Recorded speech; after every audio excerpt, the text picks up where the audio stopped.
Hello everyone, welcome back to Buhaga Wealth Hub.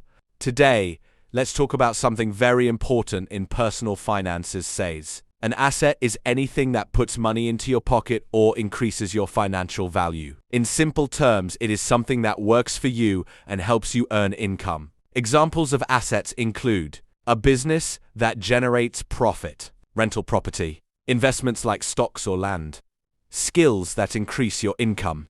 Unlike liabilities, which take money out of your pocket, assets help you grow financially. Here's a powerful rule. Wealthy people focus on acquiring assets, not liabilities. So, always ask yourself, will this make me money or cost me money? The secret to building wealth: buy more assets and reduce your liabilities.